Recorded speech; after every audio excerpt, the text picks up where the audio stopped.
Alright everybody, welcome to Min House Camp in Kelantan, Malaysia.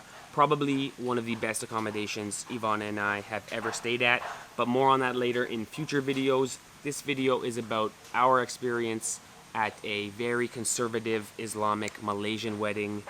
And so the story is just my experience there being a non-conservative Islamic Malaysian, obviously.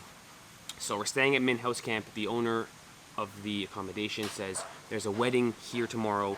You're invited. Would you like to come? Sounds great.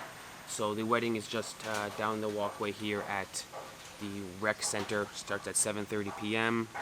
Okay, so I put on a semutar and a batik shirt. This is like the best I can do for Malaysian weddings. I don't know really what to wear.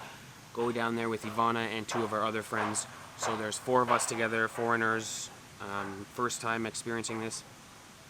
So we walk in and women are on one side and men are on the other side. Everybody's sitting on the floor, and obviously I would be nervous at any wedding, especially if I don't know anybody, but I'm getting very nervous because I'm just dressed differently and I look differently and I'm just not used to this type of thing. So I see the imam in the front who's reading what I would guess are passages from the Quran. I'm thinking, okay, at a Christian wedding there would be a priest in the front reading passages from the Bible. These are similar things. I can try and make myself more comfortable. There's a very beautiful youngster girl, beautifully dressed on the right, kind of got ants in her pants and jumping around, smiling at me, laughing at me, making me feel more comfortable. We're laughing together. So I ask, can I go a little closer? And everyone is like, yes, yes, please. So I go to where the men are and I move a little closer, and they're like, sit here. They're like, wait, if you sit over there, you can have a better angle for your camera. They're being really helpful, but I'm still feeling nervous. I got a semutar and a batik shirt on. I'm so nervous that I forgot to change the settings on the camera, so a lot of the footage is grainy. Sorry about that. But I noticed a woman come and put some sort of flower on the table. Okay, wondering what the meaning of that is. A prayer starts, and I'm feeling awkward. I'm not sure if I should do this with my hands. As a non-Muslim, I'm like just kind of there, and I'm filming, and I'm like feeling awkward, feeling overwhelmed. The prayer ends. The groom signs what I would assume is a marriage certificate. I was expecting, or I would have guessed, the bride would also sign, but instead the bride's father signs, which is not so foreign to me. In a Christian wedding, the bride's father will walk with her down the aisle, and then she will kind of continue walking away from him to go to the groom. So there's some imagery of like, giving your daughter away. I'm like, okay. The groom thanks everybody, or most of the people with him, all his friends and family, and then he gets up and he makes his way towards the women's section. At this point, I haven't seen the bride yet because I haven't really got a good angle to look at the women, and I'm kind of focusing on the imam and where the ceremony is. But once the groom gets up and goes over, I notice that everybody's kind of on their feet and getting closer. Like, now is the beautiful part. Now is the important part. Everybody's got their cell phones. There's like 20 or 30 cell phones recording this part.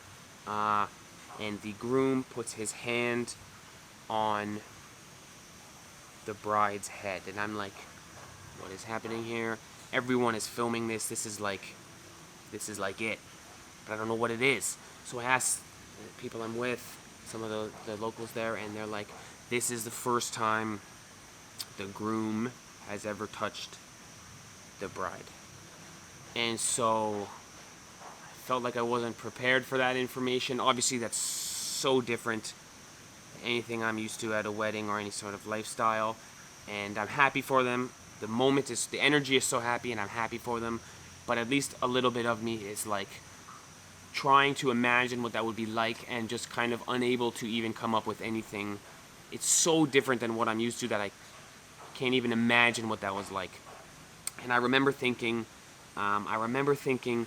imagine the commitment it would take to not be allowed to touch your spouse until you were married. Not be allowed. And then, okay, that ceremony's over, and everybody's on their feet, and pictures, and everybody's mingling and talking and having a good time. And I happened to have a conversation with the bride's mother, who is like an amazing lady. so helpful and knowledgeable and just a sweetheart. She really, really reminded me of my mom at my sister's wedding.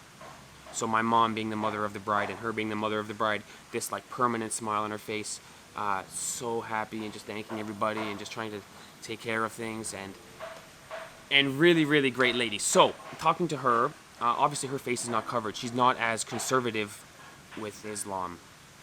And so I'm asking a little bit about that.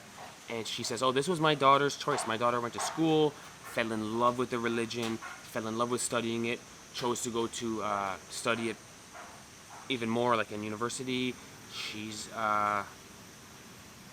loves the religion, and this is her choice to have a wedding this way, to dress this way, to have this level of commitment.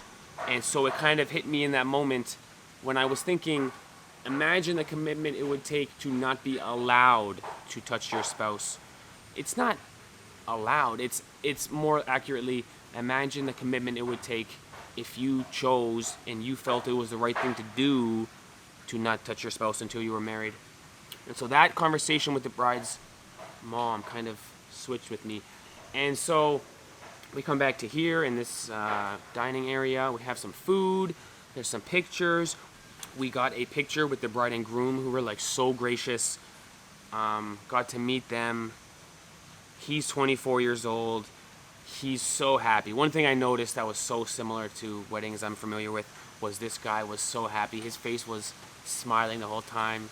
He was excited and nervous and happy. We had some great food here. And then I figured the wedding was over. Everybody was leaving. We went to bed. Yvonne and I kind of talked about how beautiful that was and just what a learning experience and how great it was. We go to bed. We wake up in the morning. And the wedding is night until morning. So people are still here in the morning. More really, really great food. Meeting more people. Talking to more people. And in the morning, the bride and groom were wearing blue instead of white. I'm not sure what the symbolism is there. I'm sure there's something. But more picture opportunities, more talking opportunities. I noticed that at Malaysian weddings, it seems like an entire family will wear the same type of clothes that all matches.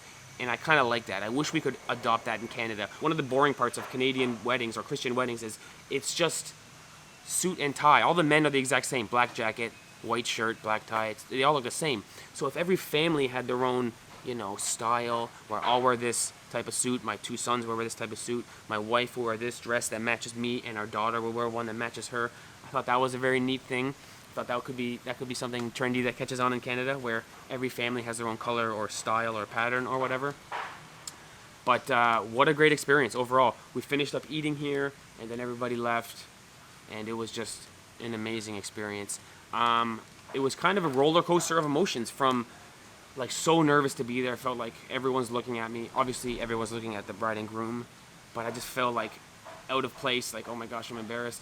And then being welcomed in, and then just seeing this idea, just kind of being face to face with this idea of not touching your spouse until you're married, and just being like overwhelmed and confused and like, man, I can't even imagine it. And then to learning more and being able to see the Canadian or the familiar Western Christian aspects or similarities, at least, between the groom being so happy, the bride's mom being just so helpful and just so happy and proud, obviously the commitment and the signing. Also the similarities of, I think the bride and groom were legally married when they signed, but that wasn't really the moment. The moment was when he touched her for the first time, similar to the weddings I'm familiar with, where they're legally married when they sign, but the moment is when the ring goes on. That's the moment you get the photo of. That's the moment you remember. It's not the signing. It's just kind of, paperwork. But just similarities between the two of them. And in the end, I felt more welcome and more at home and more, comfortable and not so... I guess in the end, we could focus on the similarities more than the differences. I could, at least. The people were just amazing. I mean, everyone there was so nice to me. All of the insecurity and nervousness I was feeling was just because of me. It wasn't because someone was making me feel that way.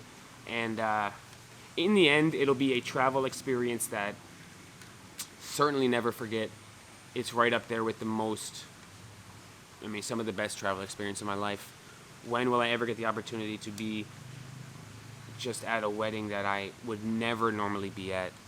and wasn't planning on going. Just the owner says, wedding tomorrow, do you want to come? I'm like, absolutely. And it's like a life-changing, eye-opening experience. So these are the reasons you travel. I think I speak for Yvonne and I both when this is why we travel, is to do things where you never imagined yourself doing it. You never really couldn't even imagine what it's like, and then all of a sudden you have this eye-opening experience. So in the end, thanks for watching our video, everybody. I'm obviously not breaking any ground, any new ideas, but just learning as I go, and really glad to do it. So special thanks to the bride and the groom for inviting us. Special thanks to Min House Camp for having such a great facility, and special thanks to Malaysia for continually impressing in the travel department. There it is, guys. Thanks for watching.